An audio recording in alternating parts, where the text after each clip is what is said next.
guest business coach, Clay Clark. Thank you for being in the building. Boom. We have a mailbag question today. It comes from Charlene in Mississippi.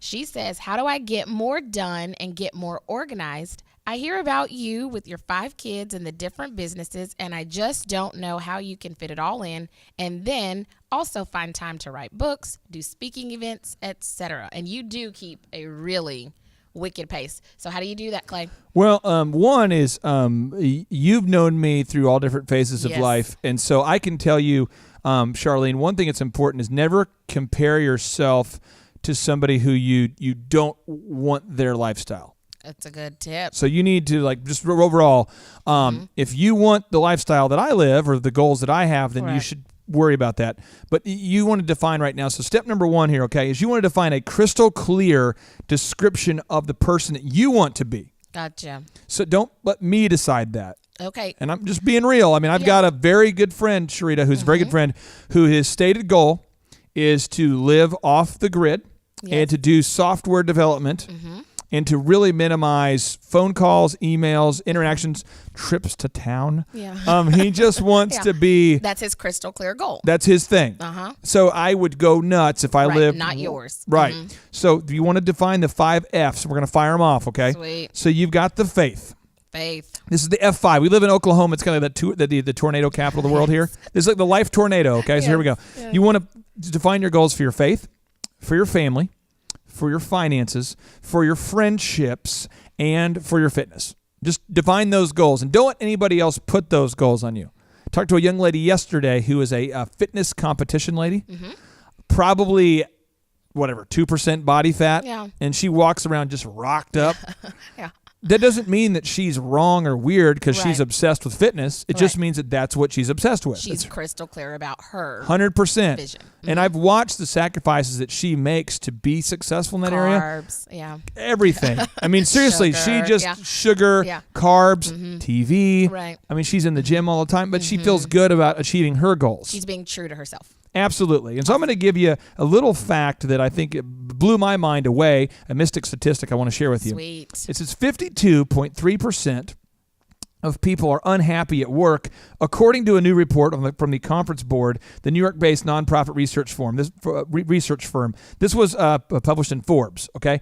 But what we're talking about is 52% of people right now. That's so sad. Probably not you. Probably other people. So sad. Not us. Yeah, not us. There's people who are watching the show right now, and you're like, you don't want to be there at the jobby job, but you're there because you really, check it out, you didn't even want to buy the house you live in now, but you bought the house because you felt like society thought you should. Preach. So you're driving a car that other people, you have 2 cars because society says you should. Organ. I need to well, that's awesome. society's saying that you should have 2 cars, and society's saying that you should have a big house, and society's saying. So you're doing all that to keep up with the Joneses, right? But the Joneses have no money either. And the Joneses ain't even looking at you. That's right. Right? They're not paying you any attention. So I'm just telling you, a very, very good friend of mine, he passed away, unfortunately, and at a young age. And when he passed away, his parents decided, you know what?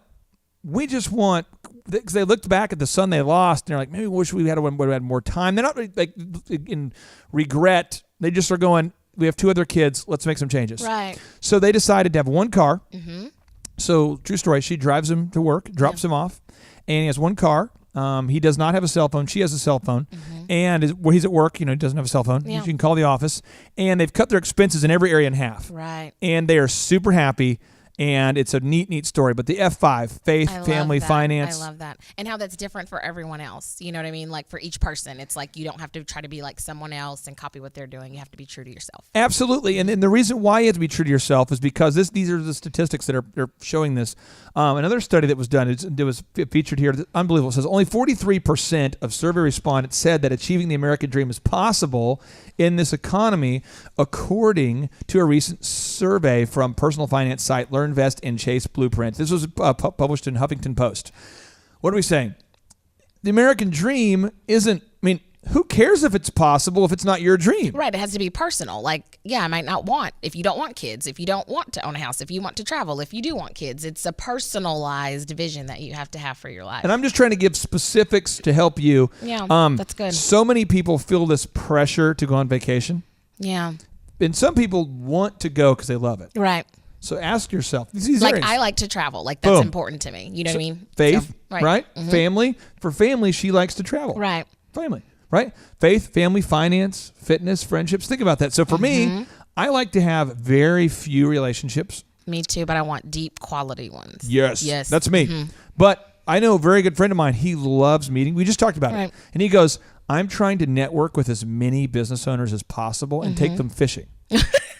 Why fishing? He just loves fishing and he loves meeting people. You know what? He's being true to his so dream. he's literally, and for me, I would go, this him. is not a good Yeah, deal. I wouldn't like that either, but it works for him. Exactly. And then in terms of vacation, every time I go, my wife knows I'm going, that's my husband. I mean, he's doing it, but he's like ready to go back to work as the soon as entire possible. time. I'm just like, dude, he's trying to relax. I'm sitting in the bed, like, this is not my bed. Right. Where's my I miss my house. Yeah, I miss my house. Yeah. So all I'm saying is it's very important that you define your own goals. I'm going to fire through a bunch of other things real quick here. It's very, very, very important that we get this, okay? Sweet.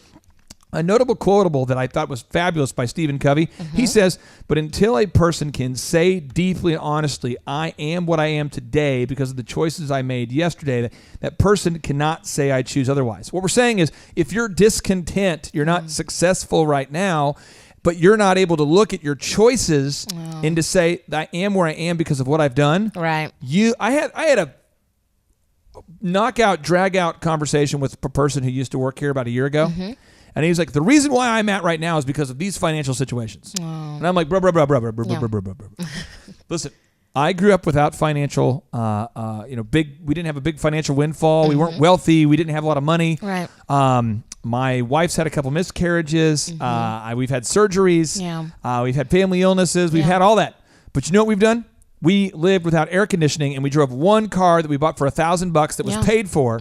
You have a new car. You've always lived in a nice apartment with a What is that about? You got a big flat screen. You are where you are financially because of your choices.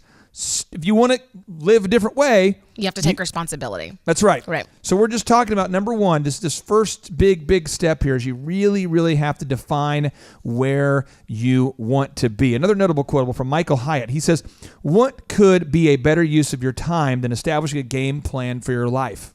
You need to sit down and say, where do I want to go? That's good. A game plan for your life. That's so good. Nobody's doing that. That's and so good. I'm just trying to knowledge bombs everywhere. I like that, a game plan for your life, because it's easy to make game plans for everything else and forget, where am I going? Most people spend more time planning a vacation than they do their life. Wow. So it's just big. Wow. Now, another notable quote, Michael Gerber. Michael Gerber, he wrote the book E-Myth. E-Myth. He says, I believe it's true that the difference between great people and everyone else is that great people create their lives exactly or actively while everyone else is created by their lives. What are we talking about?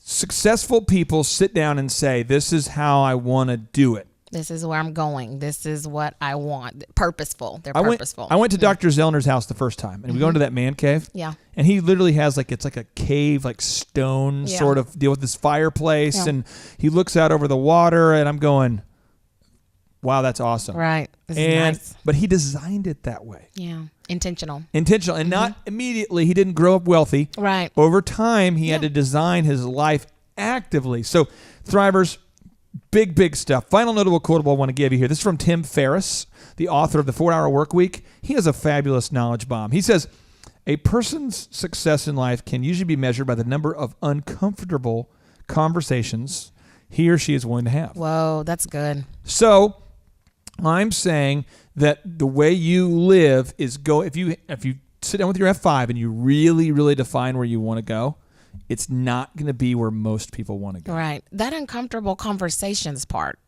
I mean, it's just an example. I can think of like 3 or 4. I was in college. I remember saying, I want to build a successful business. I need you guys to get out of my room. Yes. And they were like, what? And we used to have a guy on our floor whose name I will not divulge, who used to come into the room naked. Oh. And he would just show, it's the college dorm room thing. And as an adult, you probably go to jail, but in college, it's normal. For some reason. But he would just come into the room naked. That's also a male thing also. Just saying girls wouldn't do that, So he would just come into the room and he would go, so you want to play some video games? And I'm like, no, why bro. are you? And I'm like, you need to put on some clothes. No. And he's like, are you uncomfortable with my nudity? And I'm like, yes. Yeah. But he just loved the shock of that. And then after he would leave, we'd have that conversation. Right. Then I get a boop, boop, boop on my door. They go, hall meeting. Oh, I hated that. Dude, why are we having a hall meeting? Yeah. Because the brethren on the floor, we need to, and then, boop, boop, boop. chaplain. Hey, Clay, do you have any spiritual How prayer? you doing, brother? You need I'm like, I don't want to pray with you. Right. I want you to leave because I'm trying to be like, boom, boom, boom. And I'm not kidding, Trita. I went through 3 roommates in 3 semesters. What was that about? Because I was trying to start my business. So you were intense, you were focused, passionate. I remember you back then. I turned my desk into a studio. Yes. And I turned my phone import into, or my phone port into a credit card terminal. Yes, love it. And I told the roommate, hey, this is here just so to you know. run the credit cards. And I'm running cards. You cannot be on the phone. This is before cell phones. Yes, I love it. And he was like, that's not cool. I'm like, no, it's not cool for you not to accept this. Right. It is what it is, bro. Yeah. And he was like, dude. So I'm not kidding. I told one of the roommates, great. I said, I will pay you $100 a week so I can use I used his mattress to soundproof my room. And he goes, did he take it? Yeah, for $150. Oh, good True story. negotiation. So he ended up sleeping on the floor for his entire semester before he moved out. So I'm just saying, and people thought, dude, you are brutal, but you know what? You were focused. And I didn't care if anyone liked me. I cared about being able to. Oh. So I'm just saying you have to sit down and for the person, let's say you were my roommate. Right. And your goals were to have a normal college existence. Experience, yeah. This is not the place for you. Then you would have to say, we cannot be roommates. Right. You must leave or I must leave. That's that uncomfortable conversation that has to happen. And that's why the people left. Right. So, and I will say you weren't a mean person, right? Because I think sometimes people think to be successful and be focused, you have to be mean. I was not mean. You're not mean. But I wasn't mean, but I was definitely, there's no negotiation here. Right, you are definitely. So now step number 2 is you want to define what makes you happy and define what irritates you. Okay, so define what makes you happy and what irritates you, your ideal schedule. Okay, I need to touch on the happy thing because happy's like a big thing. I just want to be happy. Like, what do you mean by happy? Because that's something we hear all the time in our culture. You know? Okay, well, I'm going to read just some definitions because I don't even agree with some of these, but I'm going to read them. So Mother Teresa. I loved her. When you, She's my wife, would probably agree with Mother Teresa, and I don't know, but she says this. She says, "Spread love everywhere you go. Let no one ever come to you without leaving happier."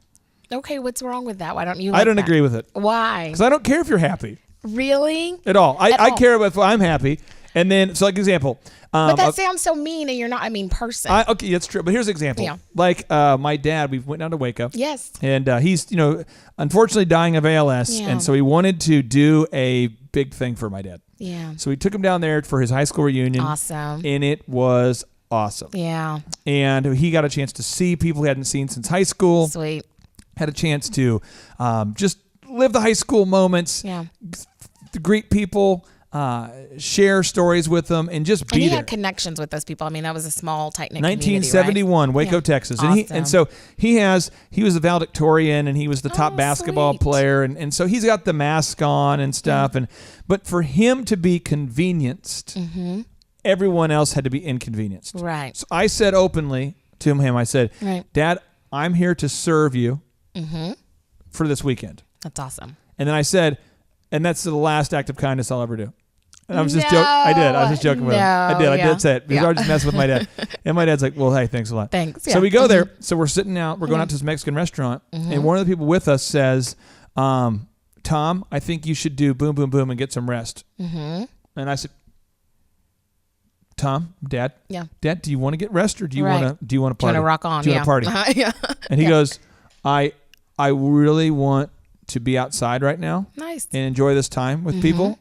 And the person says, but you're not tired. You really need to get back. You're tired. You need to get back to the room. And he goes, no, I want to hang out with. And I said, hey, my dad's not confrontational. Right. So I look at the person. I said, if he's going to die tonight, right, let's do it. He's going out in a bang. He's doing it the way he wants to. Yeah. And that made someone else unhappy. Right. Because he chose, now that person wanted to go inside. It was humid. Right. They thought they should take a nap. Right. But that's not what we're doing. He didn't need that, yeah. And so therefore, that other person chose not to be happy. Yeah. As a result, they could see them going. Yeah, they're kind of bummed about it. Right. But it made your dad happy. That's because right. That's what he wanted. So I'm saying, like, in a deeper level, like the idea of American freedom. Yes. If we were to export that to North Korea, Kim Jong-un would not be happy. Right? Right. But if he exported communism to us, we would not be happy. Right. All I'm getting at is you have to figure out what makes you happy.